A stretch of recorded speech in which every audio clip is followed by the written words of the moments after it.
Здравейте, казвам се Григор Перчеклийски, ландшафтен архитект съм. Днес на модул 2 ще бъда модератор.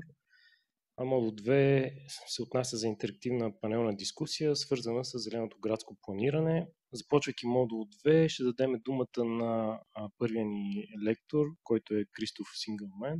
Okay, yeah. So even if I can't see you right now, but that's okay, I can hear you. A great welcome to this afternoon, and thank you for inviting me here today to talk about the challenges of future urban development in Vienna, and in particular about how Vienna is dealing with the major challenge, climate change. So yeah, my name is Christoph Singlemann. I'm working as a special planner for the Urban Innovation Vienna, and the Urban Innovation Vienna is a competence, or let's say a competence center or a think tank for urban future development owned by the city of Vienna. So most of the times we are supporting the city administration in the development of sustainable urban strategies and advising on, for example, mobility issues or questions of renewable energy supply. That's a big topic right now. In addition to activities for the city itself, for the city of Vienna, we are in many research projects, involved in many research projects, or also consulting other stakeholders, other cities at the urban innovation. So the urban innovation is, we're working currently in 4 departments, with me being a part of the urban development and mobility department, and here my main focus is on we call it mobility management in urban development areas. So for example, the development of sustainable solutions, like promoting sharing solutions in this new neighborhoods together with on the one hand the city administration, and on the other hand the project developers. So this role of being in the middle of the city administration and the investors and developers. And in the next 15 to 20 minutes, I would like to give you a brief overview of how Vienna is facing the challenges of the future development with the help of some strategies, especially the smart city strategy, and I will also have a quick view in some concrete projects from Vienna. And in one part I would like to focus also on this topic, public space, and how to transform it, and because it's so it's that space that all of us in a city, if it's Vienna or Sofia, we use it in one or another way. So it's the most important common ground. I start with some quick facts about Vienna. So Vienna is a compact city in many places, which in turn already offers the quality of, let's say, 15-minute city or this city of short distances. This is one quality we are proud of, or we're happy about. And even if this is not something, or Vienna is a green city, even if it's not evenly distributed in the whole city. So 50% of the city of Vienna are green spaces, and more than, and that's an important step in the history of the urban development in 1905. The permanent protection of a green belt around, or mostly around of the city, was protected by law, and it's protected till now. And at that time, back then, it was a response of the increasingly dense city, because 100 years ago Vienna had already over 2 million inhabitants, and 25% of the city I couldn't believe it, but you can see it in the city is still used for agriculture, and 700 hectares roundabout are used for the cultivation of our vineyards. And for Vienna, but that's maybe the same for many cities, the essential infrastructure facilities like waste management, water, public transport is publicly owned, but this is maybe the difference to then other cities compared to other large cities. The housing policy is then especially 60% of the flats in Vienna belong still to the city itself or were built with subsidies, public subsidies for housing, which also means that there was, or there is still the requirement if project developer receives subsidies for building housing, means also the rents in these flats has to be or has to remain affordable, and that also means that or this approach prevents, I would say it's still that, and hopefully also in the future prevents segregation. Because it's in every part of the city, you'll find, whether your income is low or high, you'll find a flat which you can rent for, yeah, let's say okay money in comparison to other cities right now. Yeah, and even though I will go into more detail later, I will mention here that public transport is the backbone of public or mobility in Vienna in general. So 40% of all journeys are made by subway, tram, or bus. That's pretty amazing, I find. So yeah, but even if Vienna has some qualities that also need to be protected, we are also facing major challenges now and for the next decades we have to handle. And yeah, one challenge is that Vienna is also a growing city. So I think in 2030, roundabout, we are reaching the mark of 2 million inhabitants again. Like I said in the beginning, we had it already in the beginning of the last century. Means a growing city brings the challenge of creating housing, transport, and livable public spaces for this growing or for this new population.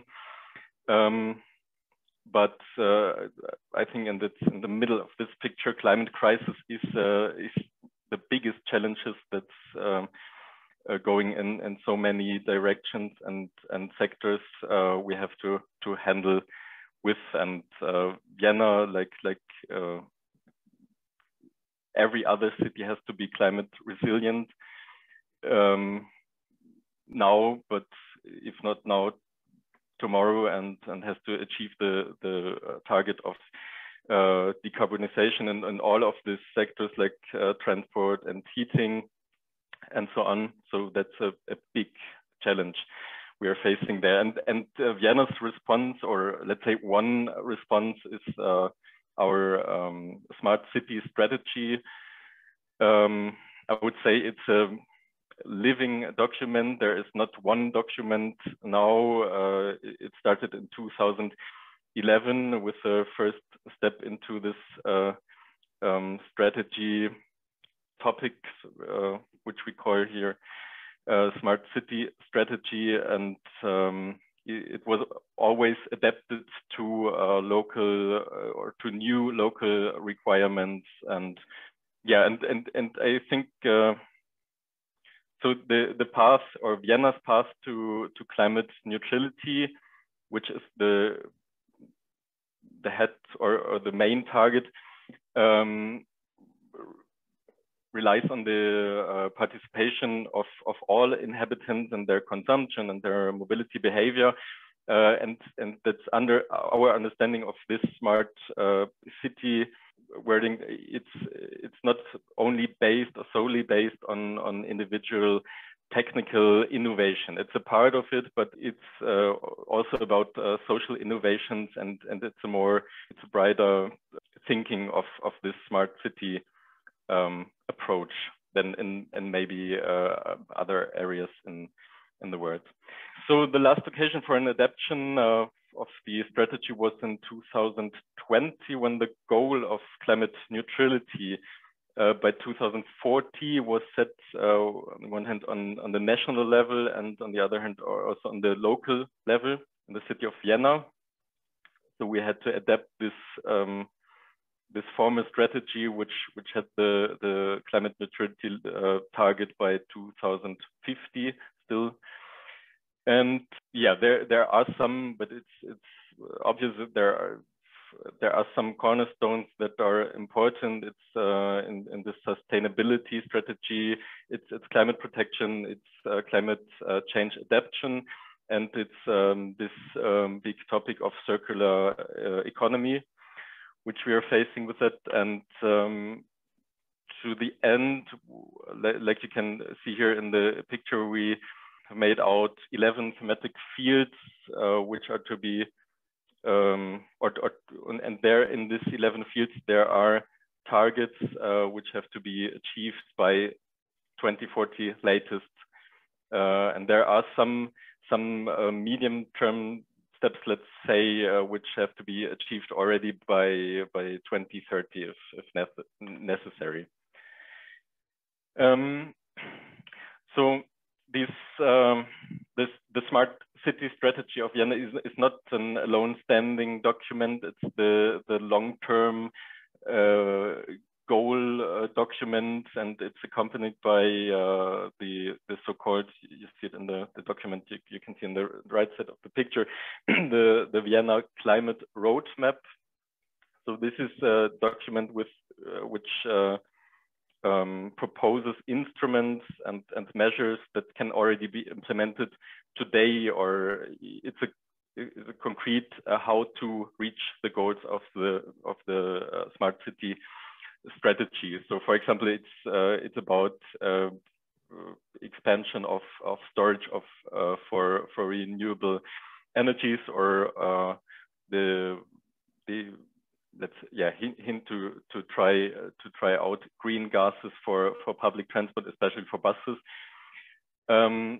And at the same time, or last year, the greenhouse gas budget was calculated, and it's at 60 million tons of CO2 equivalents of emissions we can emission till 2040. So this is really the maximum amount of emissions that may be emitted in the city by 2040 in order to limit the global temperature increase. And there is no excuse, no more than these 60 million tons of CO2. And looking back in the history of the last years, that's not that many. So we really have to act now. And yeah, one of my personal topic here in my work is this topic of mobility. So I will give you a quick overview, but I will do this connection to the smart city topic. So creating sustainable and above all climate neutral mobility means, yeah, that's in this sector of mobility and transport, that's also the major task in achieving the climate goals.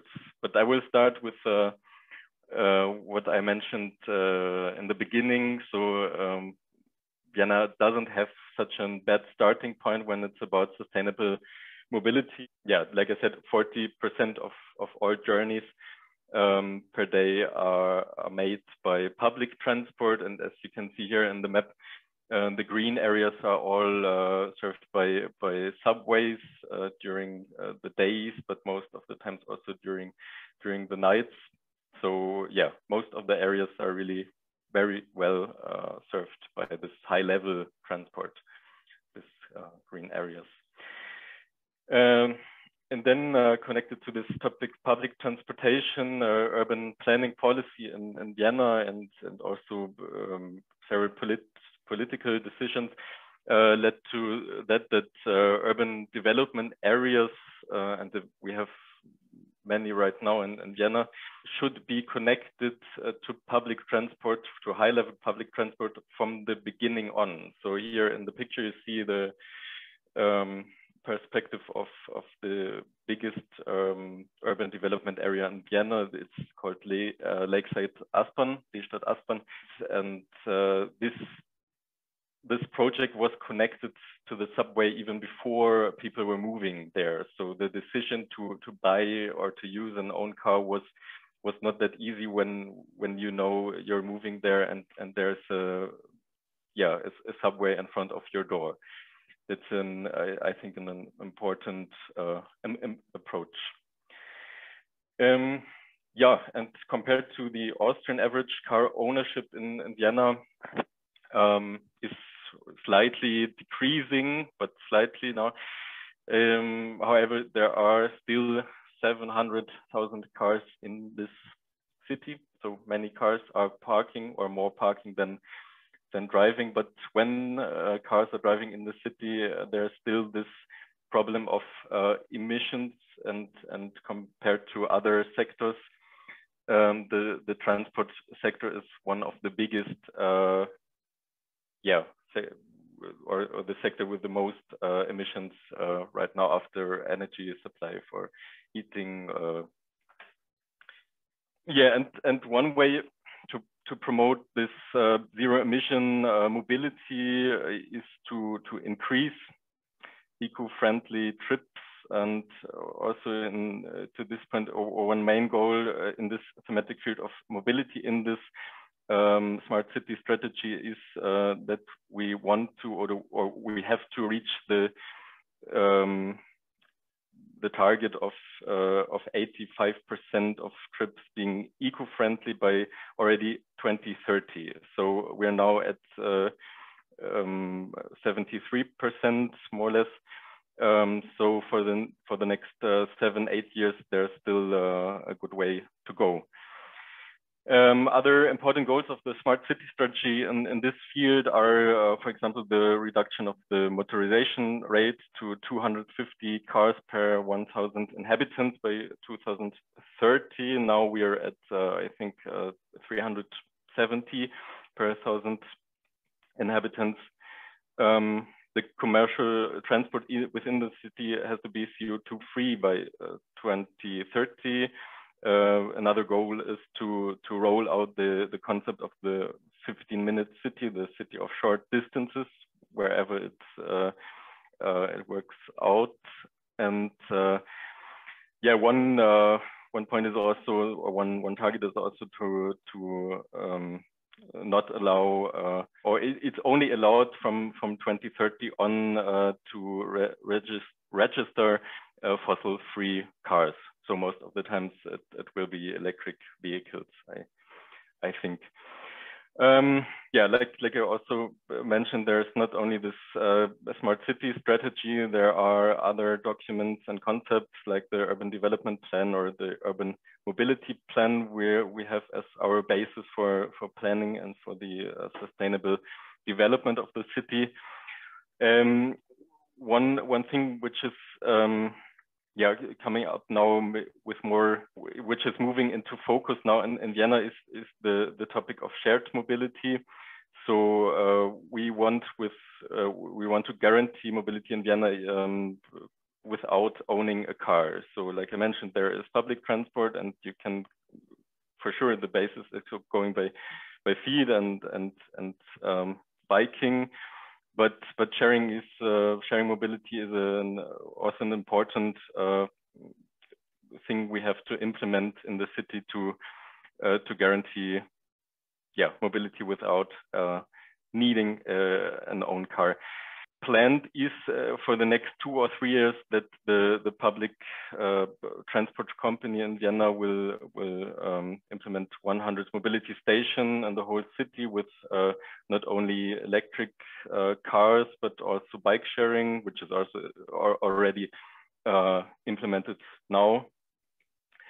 And and in a vision, there should be this this mobility as a service environment. So you just need one app and you can book and buy all tickets and all services out of this one environment, and to make it the easier or the easiest way to be sustainable mobile in the city.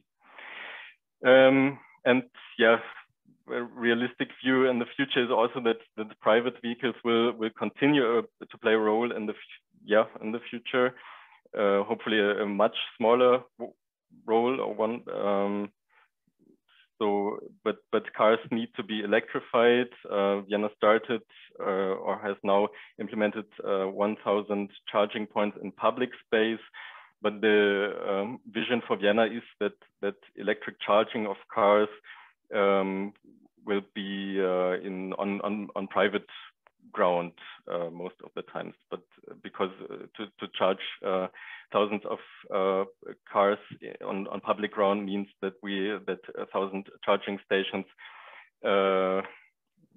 have to be, I don't know, 10,000, and then public space is full of charging stations and cables lying around.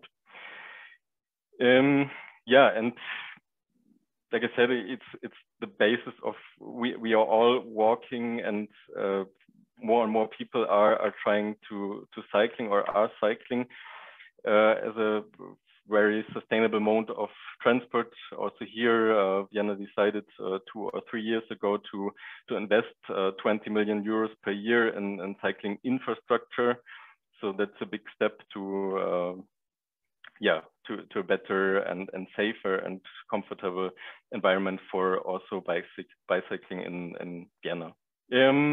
Yeah, and now after planning in Vienna, like in many other cities, was out of a very car-centric perspective. It's all about, or hopefully all about, transforming urban spaces to make them better, or better usable for all inhabitants and all guests and visitors of cities. Means that car roads are turned into pedestrian zones. Not all. Here you see some examples from Vienna, some cool examples. So the focus is on high quality of places and spaces where walking and spending time is on the foreground, and not the parking cars and not the driving cars needing so much space. Very successful project for a street transformation is located in the middle of Vienna. It's the shopping street Maria-Hilfer-Straße, which until 2014 had 2 car lanes and hundreds of parking spaces, and 2014 it was traffic calmed, and contrary to many fears, now this shopping street have the highest revenues in whole Austria. That's and here you in the right corner you see a picture of like it was before, and now it's a wonderful space for so many more people who can walk on the streets. And finally, I would like to briefly mention projects that support climate change adaptation in public spaces, also being pushed with the climate, the smart cities, the smart climate city strategy. So in order to avoid heat islands, a total of now 20 temporary and for permanent so-called cool streets were created from 2020 on, based on a pilot project where you can see a rendering, or it's a rendering here in the presentation. And these streets are equipped with, I call them fog showers. So you can see it also there in the picture. And street furniture, additional trees. It's also traffic calmed, where it works out and allows all the residents to stay also outside on very hot days. Another pilot project based on the goals of the smart city strategy was the greening of the facades of 15 houses in one area in Vienna. So it was a pilot project, and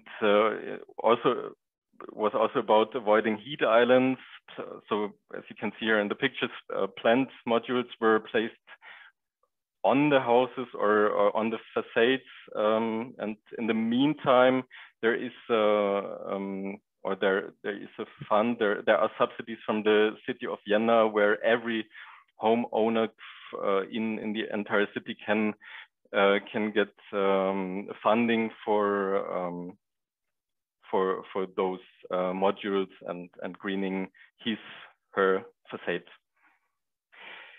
And yeah, as I also mentioned in the beginning of the presentation, Vienna is a green city. There are nearly 500,000 trees in Vienna, but not all of those 500,000 trees are in the streets, especially not in the dense cities. So the plan was made by the city government to plant every year 5,000 trees in street spaces for the next years. It's ongoing.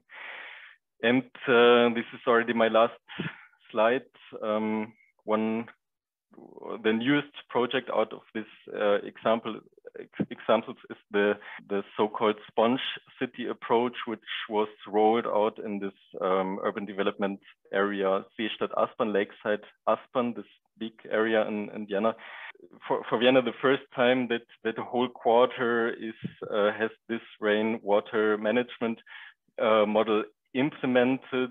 That means for the purpose to prevent flooding, but also to supply trees and plants with water even in very hot summers. For this purpose, layers of coarse-grained and fine-grained gravel are laid over large areas beneath the trees, but also under the road spaces, as you can see here in the rendering, and under the pavements. And yeah, that's the newest, very interesting project from Seestadt-Aspern. And I think I hereby conclude my presentation, and thank you for your attention.